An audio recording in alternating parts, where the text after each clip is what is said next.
Human സമ്മതികൾ കേട്ട് നിന്നു പോവും. അവരുടെ നിത്യത്തൊഴിലല്ലേ പക്ഷേ എന്നാന്നറിയില്ല, ഇത് കേൾക്കുമ്പോ എനിക്ക് പെരുന്നാളിന് പ്രദർശനം ഇറങ്ങുന്ന ഓർമ്മ വരും. ഈ പെരുന്നാളിന് എങ്ങനെ മെൽവിൻ വരുമോ? പോയിട്ട് 5 കൊല്ലം ആയില്ലേ, ചിലപ്പോ വന്നേക്കും.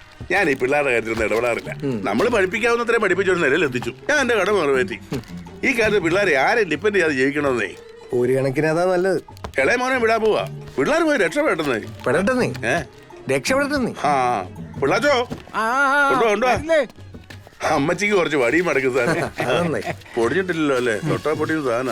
പിള്ളാച്ചന്റെ കടലേ ഇത് കിട്ടത്തുള്ളൂ എന്ന് പറഞ്ഞാൽ അമ്മച്ചിക്ക് മനസ്സിലാവണ്ടേ? അല്ല, എന്നാ പിന്നെ അമ്മച്ചി അനാഥാലയത്തിലിട്ട് കഷ്ടപ്പെടുത്താതെ ഇനി വീട്ടിലോട്ട് കൊണ്ടുവരാൻ മേലേ? അനാഥാലയോ എന്നാരും പറഞ്ഞു? ഇതായി നാടിന്റെ കുഴപ്പം. അനാഥാലയം ഒന്നുമല്ല, ഓൾഡ് ഏജ് ഹോം. വെളിയിലൊക്കെ ആളുകൾക്ക് വയസ്സാകുമ്പോ ഇതുപോലുള്ള സ്ഥലങ്ങളിൽ റൂം ബുക്ക് ചെയ്യും. 24 hours doctor facility, nursing care, dietary food, everything. 10-20 കൊടുത്താൽ തന്നെ ഇതുപോലെ ഫെസിലിറ്റി എനിക്ക് അമ്മച്ചിക്ക് വീട്ടിൽ കൊടുക്കാൻ പറ്റുമോ? പിള്ളേച്ച പത്രം കേട്ടാ പോരാ, ഇവനും കൂടെ കേൾക്കണം. എടാ ജോസൂട്ടി, എനിക്ക് വേണ ഒരു ഹോം നേഴ്സിനും കൂട്ടി അമ്മച്ചിയെ വീട്ടിൽ കൊണ്ടുവന്ന് നിർത്താം. ഇപ്പൊ ഞാൻ കൊടുത്തോണ്ടിരിക്കുന്ന 10-20 രൂപ വേണം ലാഭിക്കുകയും ചെയ്യാം. പക്ഷെ അവിടെ കിട്ടുന്ന സന്തോഷം അമ്മച്ചിക്ക് വീട്ടിൽ കിട്ടുകയല്ല. അവിടെ ആവുമ്പോ ഈ സമപ്രായക്കാരുമായിട്ട് അമ്മച്ചി സംസാരിച്ചും പ്രാർത്ഥിച്ചും സന്തോഷമായിട്ട് കൂടിക്കോളും. അമ്മച്ചി അവിടെ ഹാപ്പിയാ. അതിലൂടെ അനാഥാലയം കൊണ്ട് വന്നേക്കുന്നു. വിളിച്ച അവിടുന്ന് ജോസൂട്ടി പോവാടാ. ശരി ചേ.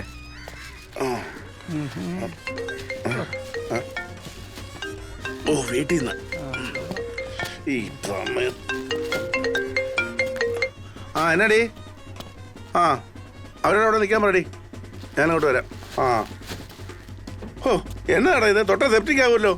നിനക്ക് ഈ വണ്ടി മാറ്റിയിട്ട് വേറെ വണ്ടി എടുത്തൂടെ?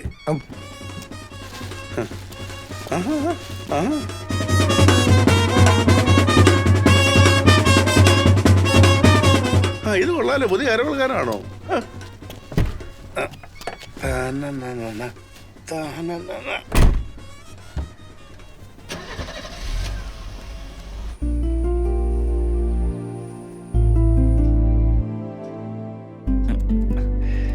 ചേട്ടത്തി ഇരുന്നിരുന്നോ?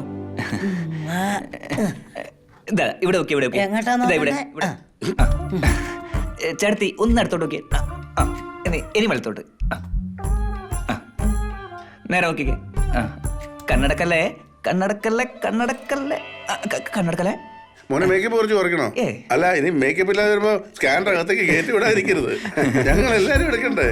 എന്തൊക്കെ പരിപാടിയാ ഇത്. ശരി കേട്ടോ. അവനെന്താ എൽബിൻ? അവനോട് ഇവിടെ നിൽക്കാൻ പറഞ്ഞാണല്ലോ. അവൻ ആരാണ്ടെ കാണാനുണ്ടെന്നും പറഞ്ഞ് കാറും എടുത്തോണ്ട് പോയേക്കുവാ. ഓക്കെ മോനെ, എനിക്കിതായാലും ഒരു ഫോട്ടോ തരണേ, അങ്ങാരുടെ കൂടെ ഫ്രെയിം ചെയ്ത് വെക്കാൻ. അല്ല ചേട്ടത്തി, ഇതങ്ങനെ ഫ്രെയിം ചെയ്ത് വെക്കാൻ പറ്റിയ ഫോട്ടോ അല്ല. ഇനി ഏതായാലും ചേട്ടത്തിക്കേ കാലത്ത് ഗേറ്റിന് മുന്നിൽ കാത്തു നിൽക്കേണ്ടി വരികയല്ല. സാർ, ഞങ്ങളുടെ കിച്ചൺ മേറ്റിന്റെ ഫംഗ്ഷൻ ഒന്ന് ഡിസ്പ്ലേ ചെയ്യാൻ വേണ്ടി. പിന്നെ ആയിക്കോട്ടെ, കിച്ചണിലേക്ക് പോവാം. കിച്ചണിലേക്ക് വന്നോളൂ.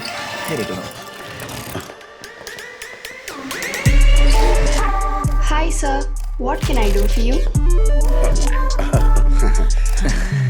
സാർ, ഇത് ഞങ്ങളുടെ വണ്ടർ റോബോ R&D ടീമിന്റെ വർഷങ്ങളുടെ പരീക്ഷണങ്ങൾക്കൊടുവിൽ ഞങ്ങൾ ഇൻട്രൊഡ്യൂസ് ചെയ്യുന്ന പുതിയ റോബോട്ടാണ് കിച്ചൺ മേറ്റ്. അടുക്കളയിൽ ഒരു കൈസഹായം. കേരളത്തിൽ അങ്ങോളം ഇങ്ങോളം വരുന്ന ലക്ഷോപലക്ഷം വീട്ടമ്മമാർക്ക് ഒരു കൈസഹായം എത്തിക്കുക എന്നുള്ളതാണ് കമ്പനിയുടെ ലക്ഷ്യം. അടുക്കളയിലെ എല്ലാ ജോലിയും ഇത് വളരെ ഭംഗിയായി നിർവഹിക്കും. Kitchen mate, please make a coffee. Sure sir. Espresso or cappuccino? Malayalam പറഞ്ഞാൽ മനസ്സിലാവുമോ മോനെ? മനസ്സിലാവും. മലയാളത്തിൽ പറയൂ. കിച്ചൺ മേറ്റ്, ഒരു കപ്പ് കടുങ്കാപ്പി എടുക്കൂ. Sure sir. Up in a minute.